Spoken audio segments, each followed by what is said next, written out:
એમાં એક દેળાય જેવું ગામ નહીં, ગામમાં વાણિયો રે અને વાણિયાને 7 પેઢીની દુકાન અને 7 છોકરા અને 7એયની વહુ આમ સુંદર કેવ્યું કે ગામમાં નીકળે જ બધાય જોવે કે આ કોના દીકરાની વહુ છે. અને અટાણે તો આપણે 2 દીકરા હોય તો વેહવાળે નથી થતા, અઘરું થઈ ગયું છે બધું. હે અને 7 વહુ ઘરે, 7 માળની બિલ્ડિંગ અને ઉપર હિસકો મૂકેલો ને વાણિયો ને વાણિયાણી હિસકે હિસકે અને મોજ કરે. થોડોક ટાઈમ થયો ને વાણિયો છે ને ગળતો જાય રાતને દી. આમ તાવ આવ્યો હોય ને ટાઈફોઈડ થઈ ગયો હોય ને એવો થઈ ગયો. ઓલી વાણિયાણ કે પ્રભુ તમને શું થાય છે? આપણે 7 પેઢી ખૂટે નહીં એવું છે, 7 દીકરાની વહુ એવ્યું, બધાય સુખી, ઘરમાં કોઈ અજુકતો બનાવ નથી બન્યો અને તમે ગળતા કેમ જાવ? વાણિયો કે તું મને પૂછમાં, આમાં તને ખબર ન પડે કે. પણ ઈ કે તો ખરી હું થાય છે તમને એમ.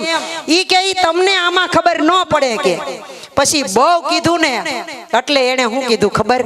ઈ કે ઘણી વાર વિચાર આવે કે 7 પેઢીનું તો હાજુ કર્યું પણ 8મી પેઢીનું શું થાય?